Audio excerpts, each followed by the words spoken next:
those who have property benefit from the role of the policeman more than those people who don't have property. So again, Marx would say the benefits of these roles are unequal. They benefit certain people. So we have this notion of people unwittingly doing things because they're following a role, which are not in their interests, but are actually in the interest of someone else. You following your role might be benefiting other people and other groups to a greater extent than you realise. So there are these two views of that. Now, I want to look in the last short time about notions of how do we acquire roles? How do we learn to behave in the ways that we do? There are basically two views of this. Clearly, the roles we fulfill are not entirely biological. Is there any reason why, biologically, we should, for example, dress the way we do? Not really, because if you look historically and cross-culturally, people dress in all sorts of different ways at different times and places. Even gender roles we've acknowledged change from generation to generation.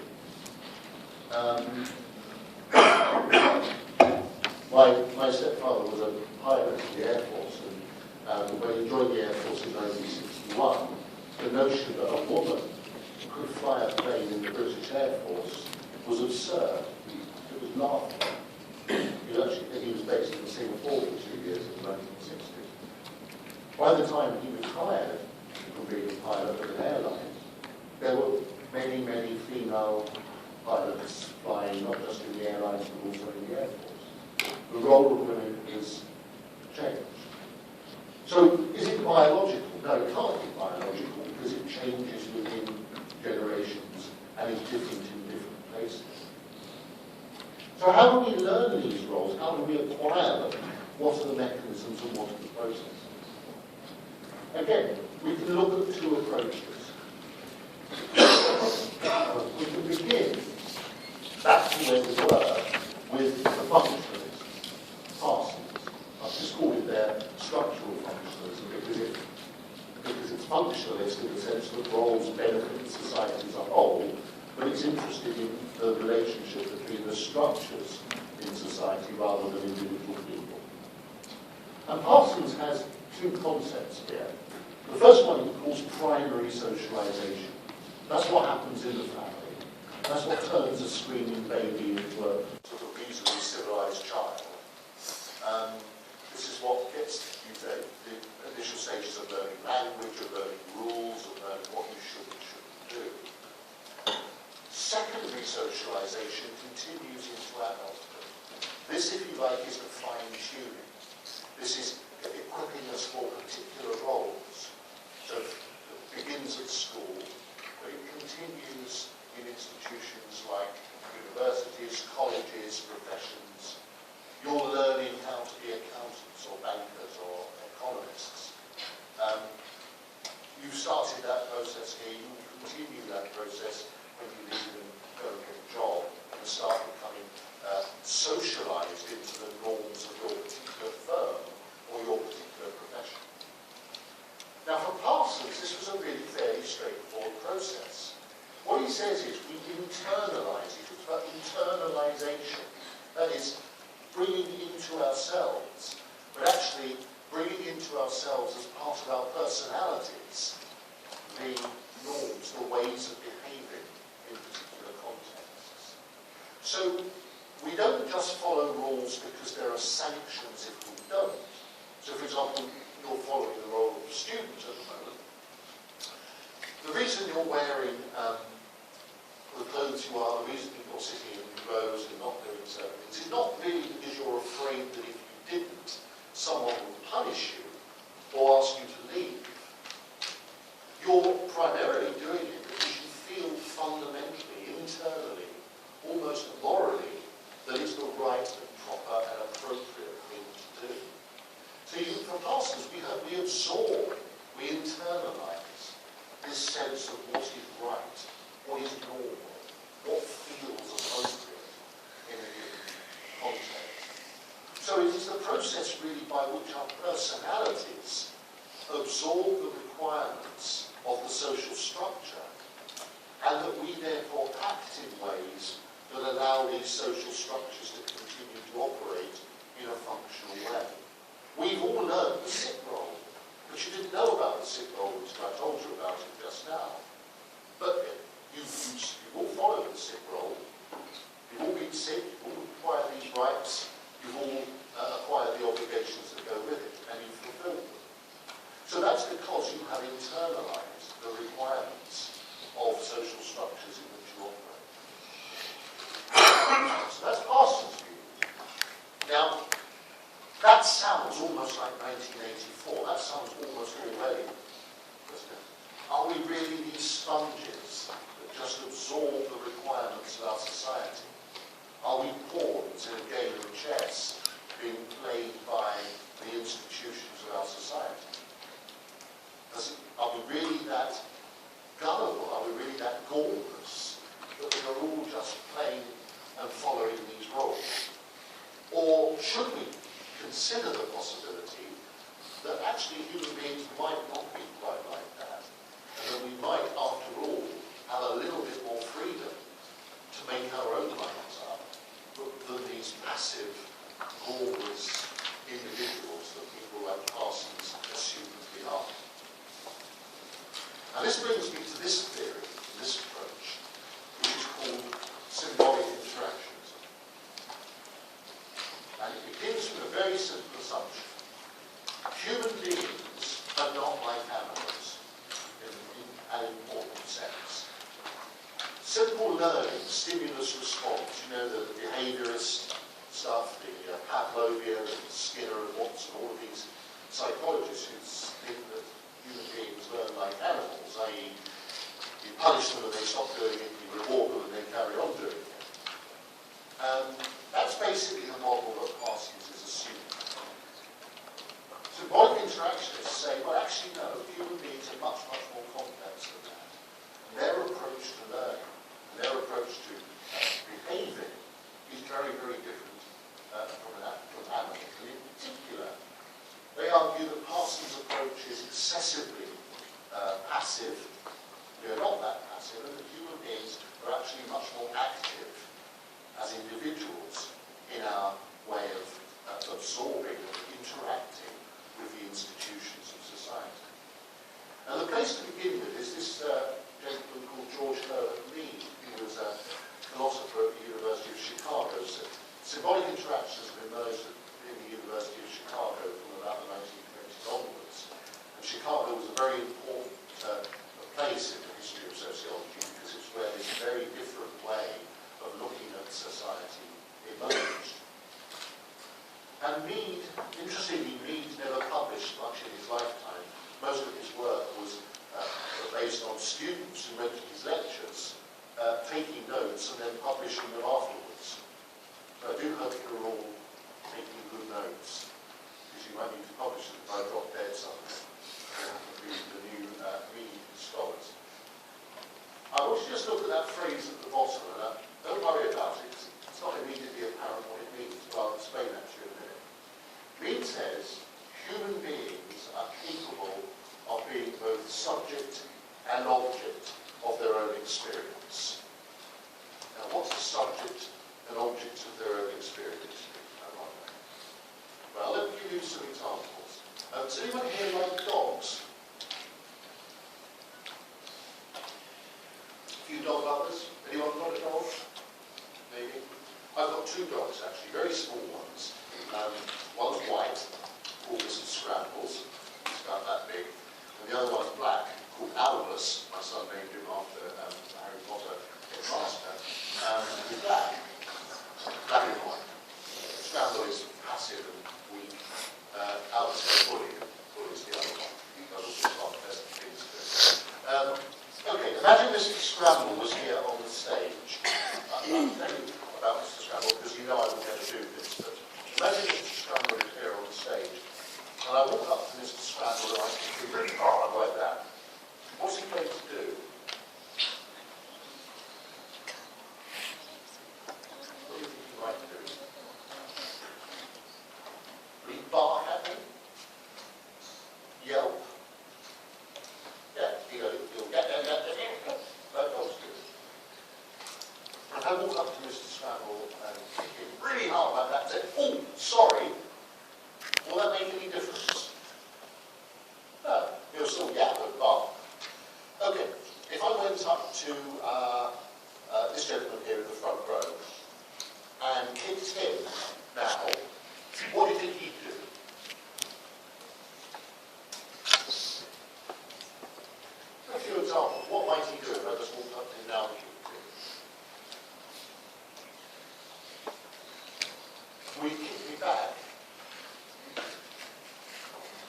right?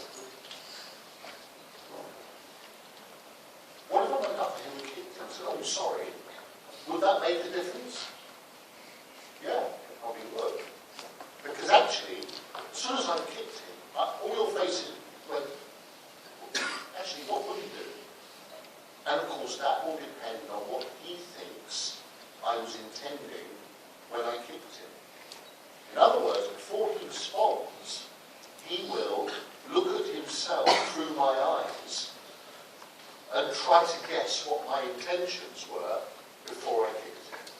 And he'll use all sorts of clues to work out what my intentions were. My frame of mind, my tone of voice, the context in which I've done it. And importantly, if I said sorry immediately afterwards, he would probably conclude I was meant to simulate kicking him, accidentally kicked a bit too hard and caught his leg, but that I was simply trying to illustrate a point to you, which went a bit wrong, in which case he might be inclined to forgive me and say, no, that's okay, don't worry.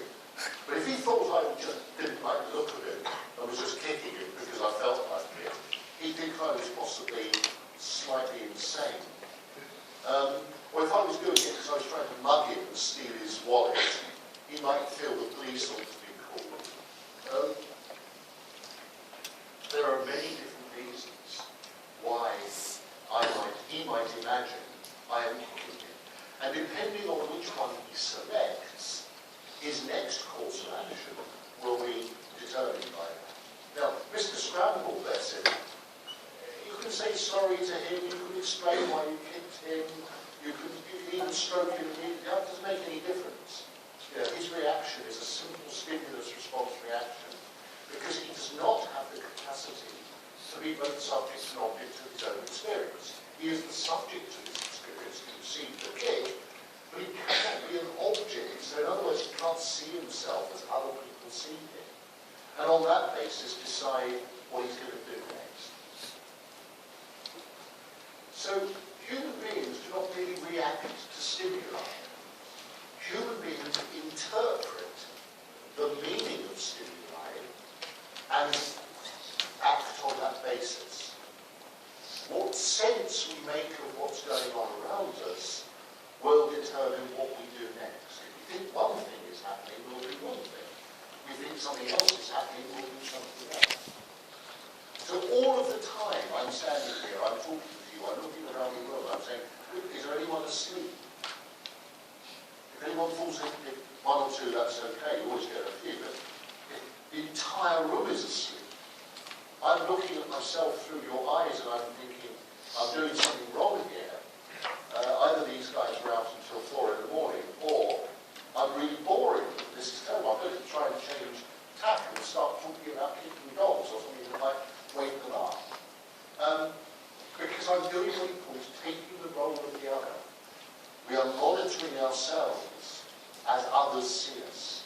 And for me, this is what we do all the time.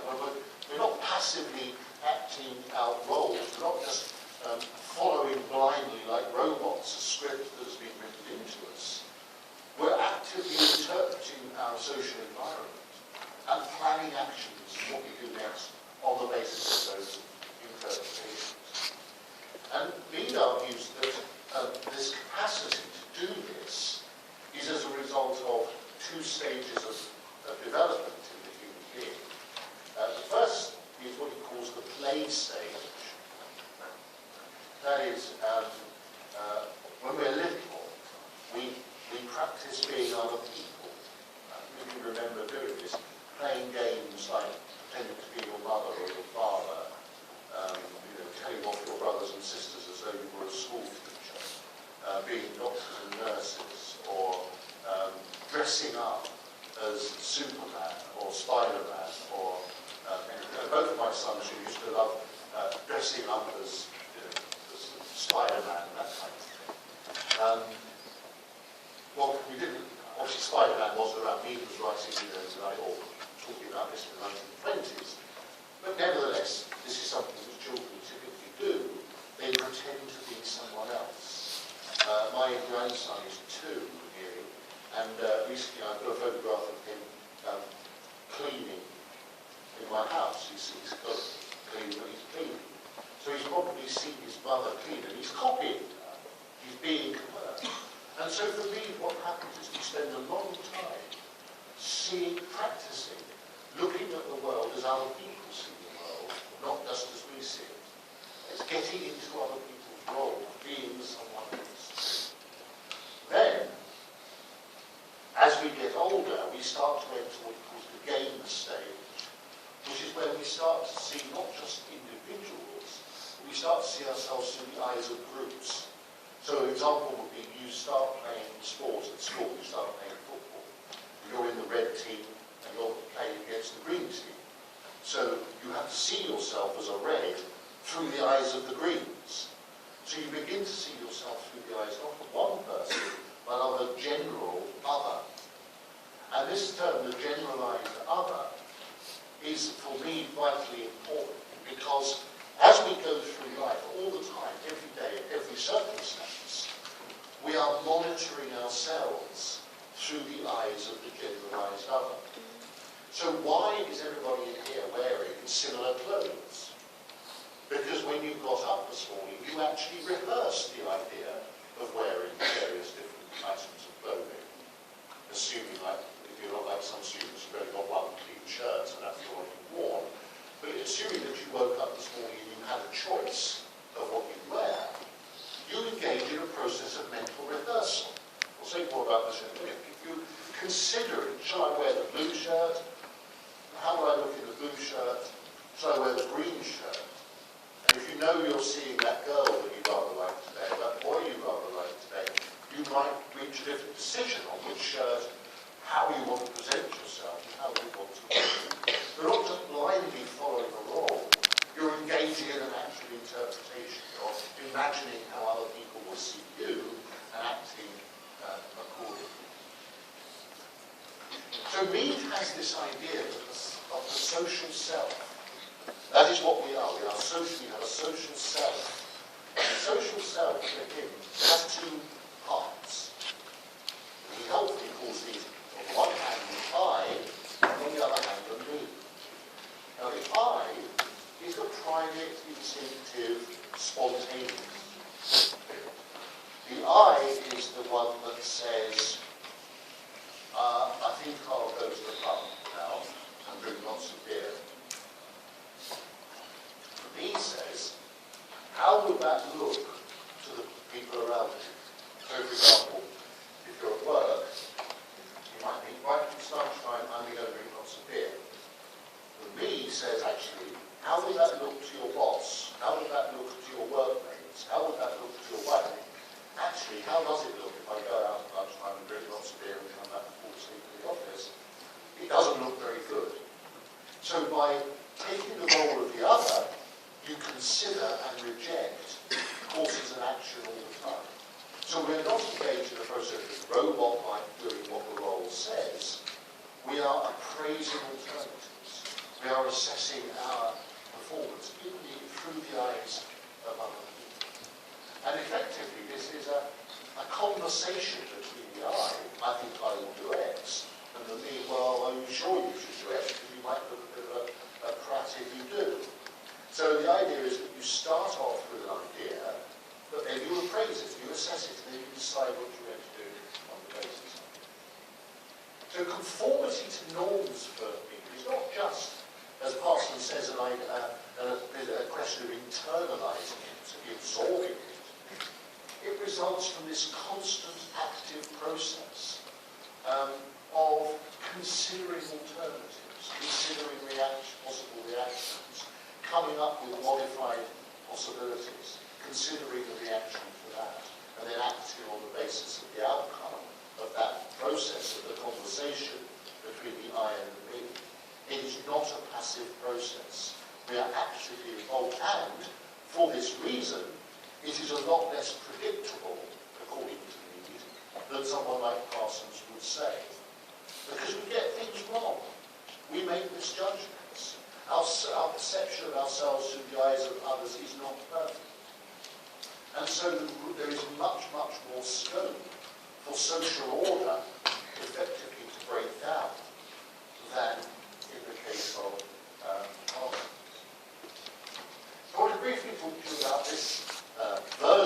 elaboration of the interactions idea. And that is the work of Erwin Goffman. I think Erwin Goffman is a really great sociologist. And if you don't read any other books, and I don't think you should bother reading Parsons, unless you're a masochist. Just take my word for what Parsons said and read the summary. But if you want to read a really, really interesting book in sociology, Erwin Goffman's The Presentation of Self in Everyday Life, brilliant. Goffman was the most amazing writer on social interaction. As a man, he couldn't do it. He couldn't do social interaction. He was incapable of almost holding a conversation. He was he taught at the University of Edinburgh before I was there, but I met somebody who worked with him and confirmed that he would literally go to a party and sit in a corner on his own rather than talk to people, which, as the world's leading expert on interaction, is perhaps somewhat odd. Goffman, in this book, the title gives it away, he claims, we are all engaged all the time in the process of presentation of self. We are like actors. We are putting on, as he calls it, putting on a front all the time.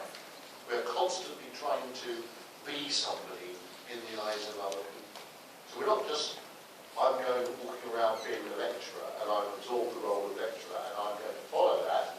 I'm constantly trying to present to you a particular view that I have of myself, which is reinforced or challenged depending on how you respond to me. So he talks about social actors using props. What are your props at the moment? You know, props in a play would be whatever things you're using to, a wheelchair or a stick or whatever. What props have you got in here? What about the phones that you all have in front of you? Are these props?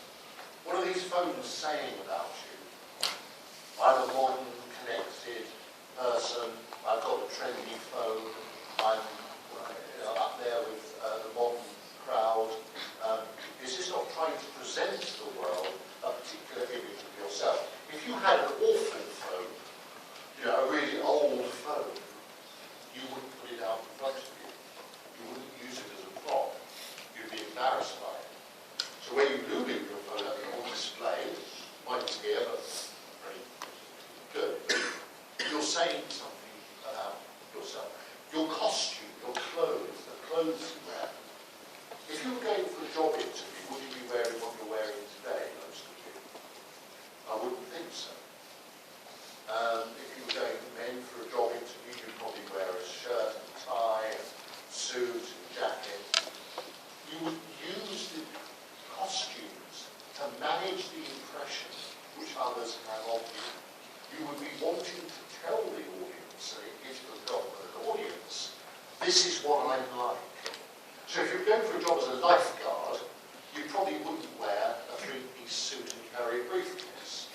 You'd go in a pair of Speedos, no, probably not, but you'd wear something that looks sporty and fit and active and so on. But if you're going for a job as in Citibank, you wouldn't wear your Speedos or your shorts or your sporty-looking clothes. You would wear what you think a thrusting young banker would look like. That might be slightly different in Singapore to the UK. You would dress differently.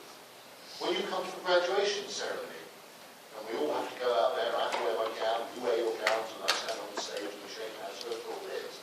It's the first time I ever see any students from SA wearing ties. They existed when I first came here.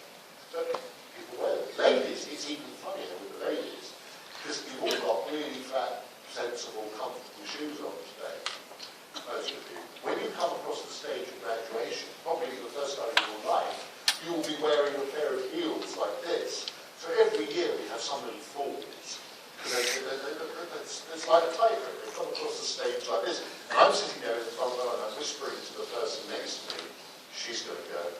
She'll never make it. And we do this in London. You don't even think we're just being serious. And of course, but you are managing other people's impressions. You're dressing like a graduate should dress. So for Goffman, social roles are not fixed. They are learned patterns of behaviour. They're not learned. They are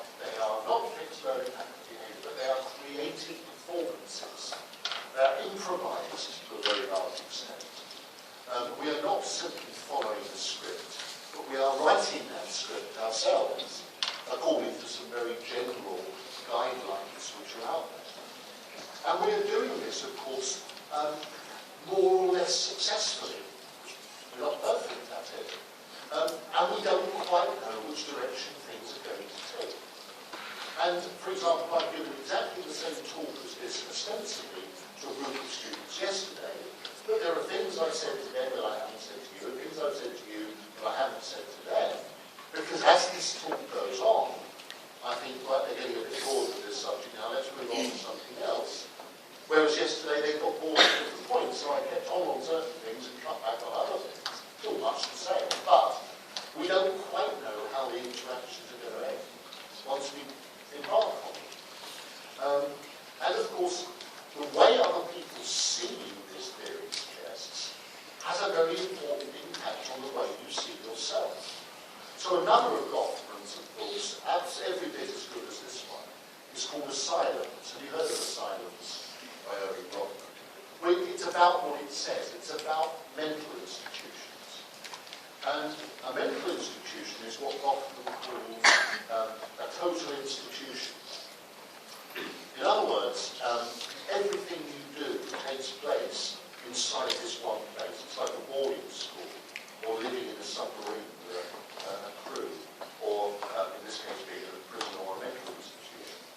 And the difference between that and our everyday lives is, in our everyday lives, we get feedback on ourselves from lots of different sources.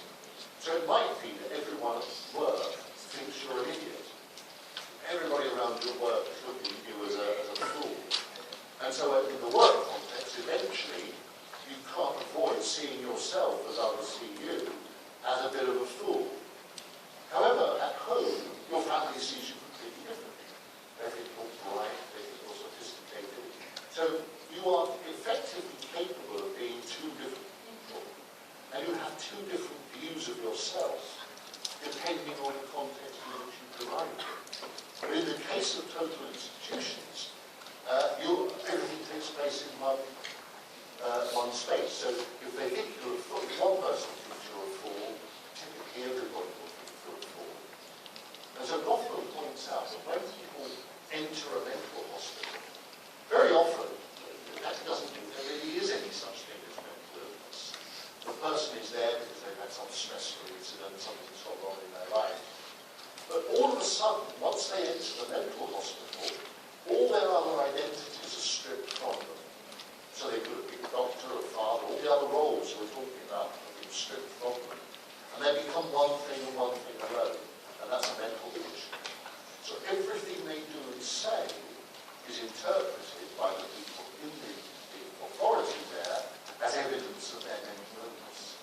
So in the classic case that Goffman describes, someone is in a mental institution and says, there's nothing wrong with me at all. There's nothing mentally wrong with me.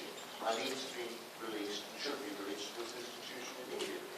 Now, as a statement of fact in other contexts, that's taken completely at face value. In the mental institution, it's taken as further evidence that that individual is indeed insane, because they don't even have insight enough to realise that there is something mentally wrong with them. So for Goffman, you can't avoid the label of mentally ill once it's been applied by powerful others in the institution. So ultimately, this theory is really a very dynamic one. Your role can be imposed by others, but you can also resist the interpretations of others and interpret themselves in determining the identity that you're going to finally adopt. So a social action, in short, for interactionists, is altogether less predictable. Things can go off in ways that are not expected. And social institutions are not as stable as functionalists say. On the contrary, they are constantly at risk by the unpredictable behaviour of social actors within them. So we actually start to see social institutions as much more fragile and much more flexible institutions when we look at the world in this way than when we look at the world from the point of view of structural functions. Now, I actually think this way of looking at the world is a much more convincing model of how humans behave. And for me, that makes one of the things that makes social exciting, because if we can't completely predict human behaviour, then we have something really quite interesting to start trying to get through to. So just as a final point, if you compare those two theories, and when you come to write your exam, comparing you'll often be asked to do, you not only have to say how the two theories are similar and different, but also we want to know what you think about them, which one you think is most convincing and why. So for the functionalists, actors learn through socialization to internalize roles which then guide them to act in predictable ways in most social situations.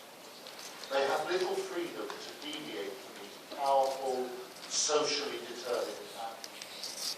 Human behaviour is essentially learned and predictable. But to sum up the interactionist position, which is very different, actors develop a social self, which enables them to interpret situations and develop novel and creative responses according to those interpretations. There's no room for creativity, there's no room for novelty in classes in the functionalist view. Human conduct, then, is to a large extent unpredictable and results from the active interpretations of situations that actors engage in.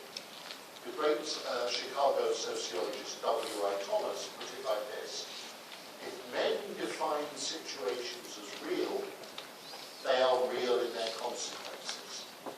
If I believe there's a great big monster sitting here in the front row of this auditorium, then my behaviour as a result of that is real. In other words, if I scream and run out of the room, it's because I believe there was a great big monster sitting here in the front row of the auditorium.